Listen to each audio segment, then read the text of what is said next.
Hola, estimados alumnos. Esta es una presentación dada en el marco del curso Diseño, Planificación y Manejo de Áreas Protegidas de la Maestría en Gestión de Áreas Protegidas. Particularmente estamos en el módulo, en la unidad 2, que tiene que ver con diseño de áreas protegidas.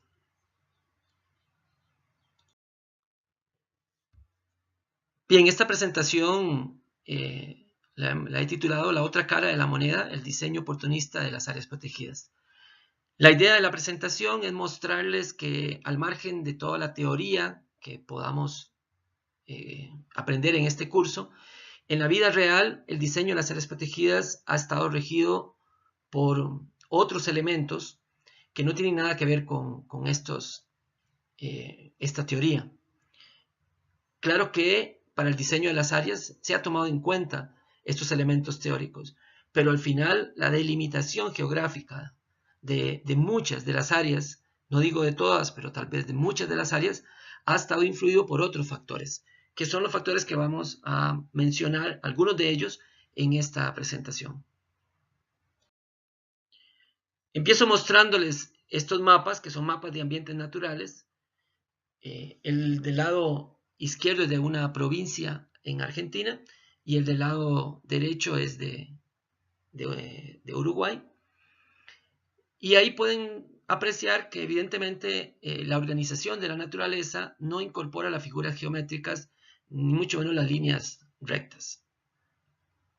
Pudimos haber puesto un mapa de cualquier otra parte del mundo y el patrón sería el mismo.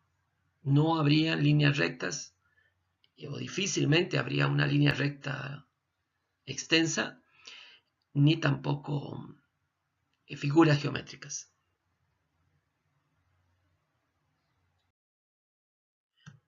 Por otro lado, la biología de la conservación nos dice que hay una serie de criterios, una serie de pautas que deberíamos considerar a la hora de pensar en la protección de ciertos sitios.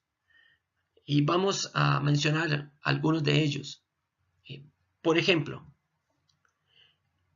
si tuviésemos la posibilidad de conservar un área grande versus un área pequeña, pues la elección sería un área grande. Mientras más grande es el área, mayor posibilidades hay de mantener procesos vitales y mantener mayor biodiversidad.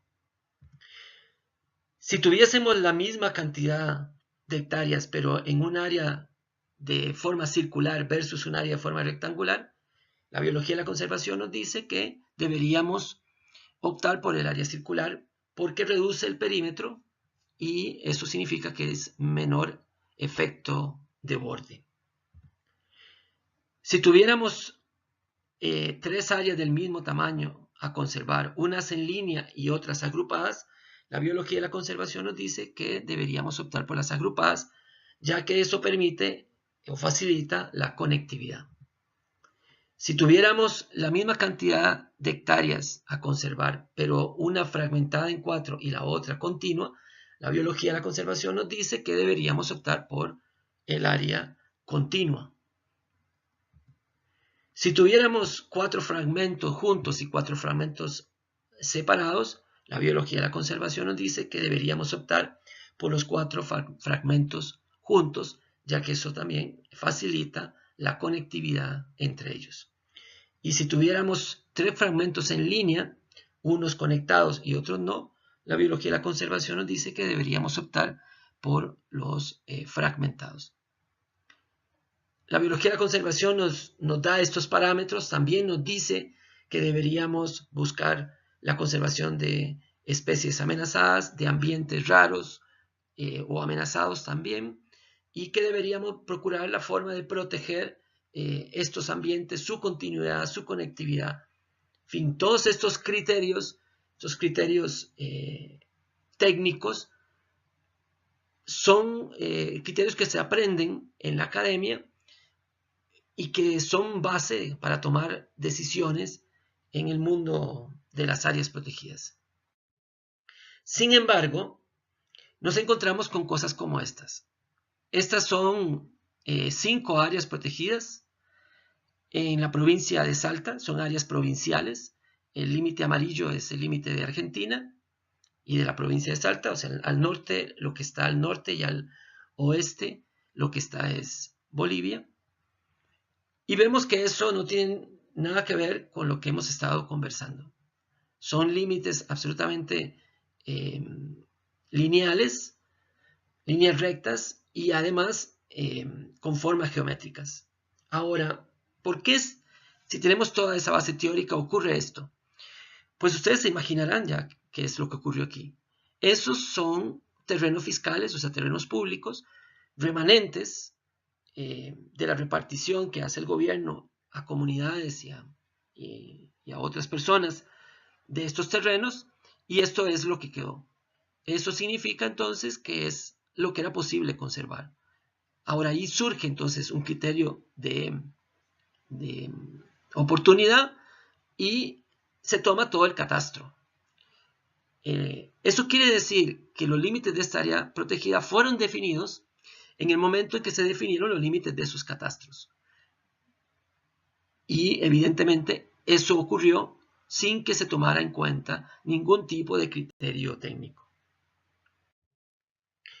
Esta es otra área provincial también de la provincia de Salta. Esta vez estamos en los Andes, una parte bastante alta. Lo que se ve al lado norte y oeste es Chile. Y vemos entonces el límite del área pintado en verde. Ahora vemos que el cambio de país marca el límite, digamos, noroeste del área. El límite norte del área está marcado por la división entre la provincia de Salta y la provincia de Jujuy. El límite este del área está marcado por las divisiones de departamentos, que es una subdivisión de las provincias en Argentina. Entonces ahí la división de departamentos marcó el límite este. Y el límite sur fue lanzado utilizando un paralelo. O sea, se definió que el área llegaría hasta el paralelo tal y entonces sale esa línea recta. Eso quiere decir que ningún límite de esta área protegida de 1,5 millones de hectáreas, que tiene una categoría tipo 6 de WICN, ningún límite de esta área protegida fue definido con principios ecológicos, principios ecosistémicos. Sin embargo, el área está ahí y está funcionando. Este caso es en el departamento de Santa Cruz, en Bolivia. Esto es en la región de la Chiquitanía. Y esa área que vemos ahí en verde es un área municipal, creada por el municipio de San Rafael. Igual vemos que tiene no solamente formas geométricas, sino que además el área está dividida en dos. Tiene un pedazo al lado oeste y luego el otro grande del lado este. Y vemos entonces que está dominada por líneas rectas y formas geométricas. Igual que en los anteriores, hay un criterio de oportunidad aquí y fueron terrenos fiscales que quedaron remanentes y se echó mano de ellos para crear el área protegida. Más allá de esos terrenos, si se quisiera darle otra forma, tendrían que entrar en un proceso de expropiación de terrenos. Y el municipio de San Rafael no tiene fondos para eso. Entonces, el área queda de esta manera, de esta forma, no porque sean los límites de los espacios naturales que se quieren proteger, no porque sean los límites del área de distribución de las especies que se quieren proteger, sino simplemente porque ese es el límite de los predios, de los catastros, de los cuales se pudo echar mano para crear el área. Este caso es en el estado de Amazonas, en Brasil, y llamo su atención en ese triangulito que está abajo. Este triangulito de colores es un mosaico de áreas protegidas. Cada uno de esos colores es un área protegida diferente. El mosaico está conformado por las áreas protegidas que van de la 3 a la 11. Esos circulitos con un número representan un área protegida. De la 3 a la 11 son áreas protegidas creadas por el Estado de Amazonas. La número 12 y la número 2 son áreas nacionales. Que si ustedes ven el mapa de la número 12, verán que es un área que tiene una forma también tipo gremlin, si usted le quita ese triángulo de áreas protegidas estaduales o subnacionales. Ahora, ¿qué definió ese triángulo? Por un lado, el límite del estado, porque el límite sur es el límite entre el estado de Amazonas y el estado de Mato Grosso. Y el límite norte está creado por una distancia de 100 kilómetros a una carretera que cruza por la comunidad de Apuy, ese puntito rojo que se ve al norte de las áreas protegidas. Y estas áreas no podían ser creadas dentro de esos 100 kilómetros a ambos lados de la carretera, por otros criterios. Entonces, al final, fue el trazo de una carretera y el trazo de los límites de los estados en Brasil los que definieron los límites de estas áreas protegidas, de este grupo de áreas protegidas llamado Mosaico de Apuy. Este es un caso bastante complicado, es una reserva extractivista en el estado de Mato Grosso, reserva extractivista Guariba-Roosevelt, y vemos cómo fue creada en 1996, ampliada en el 2007, volvió a ser ampliada en el 2015 y en el 2016 fueron derogados los decretos del 2007, 2005 y quedó de nuevo como estaba en el 96. Ahora vean la forma que toma, por ejemplo, en el 2015. Ese hueco en el centro, uno diría, pero ¿a quién se le ocurre crear un área protegida con un hueco en el centro? Bueno, ese hueco en el centro es una propiedad que no pudieron expropiar.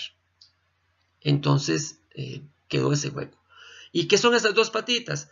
Son los márgenes de dos ríos en donde hay poblaciones ribereñas cuya actividad extractivista se quiere proteger por medio de esta área.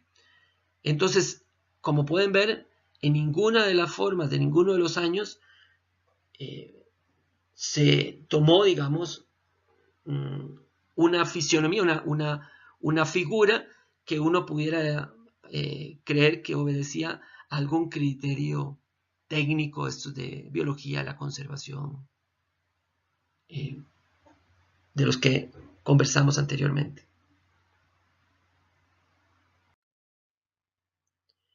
Y este es el último caso que quiero mostrarles. Es el caso del Parque Nacional Yasuní en Ecuador. Desconozco las razones de por qué ocurrió esto, pero pueden ver que tiene como un bocado dentro del área y le quedó así una forma como de gremlin, parecida a la forma que tomó el Parque Nacional que les mencioné anteriormente en el mosaico de Apuy. Esto, desde el punto de vista de biología de la conservación, expone el área a mayor borde, quita posibilidades de proteger procesos vitales y le quita continuidad posiblemente a ciertos movimientos de especies o ciertos ambientes que deben estar dentro del área. Sin embargo, por posiblemente en buenas razones en su momento que tienen que ver con cuestiones políticas, disponibilidad de tierras y esas cosas, el área tomó esta forma. Entonces, no nos demos a mucho engaño. En la teoría, tenemos una serie de preceptos que son importantes conocerlos y son importantes tenerlos en consideración. Sin embargo, si ustedes llegan en algún momento a trabajar en la creación de un área protegida, se darán cuenta que muchas veces no podrán delimitar el área con esos preceptos.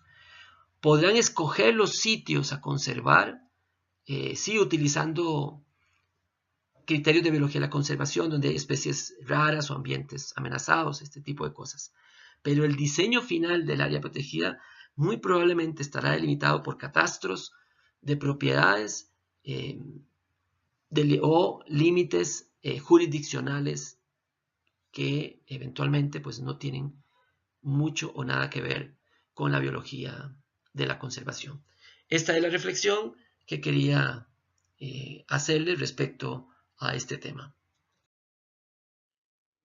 Les agradezco la atención y, bueno, no se decepcionen de la teoría. La teoría es importante y es un elemento valioso para aportar a la toma de decisiones, pero no perdamos de vista la realidad en la que estamos inmersos en el día a día de la conservación. Muchas gracias.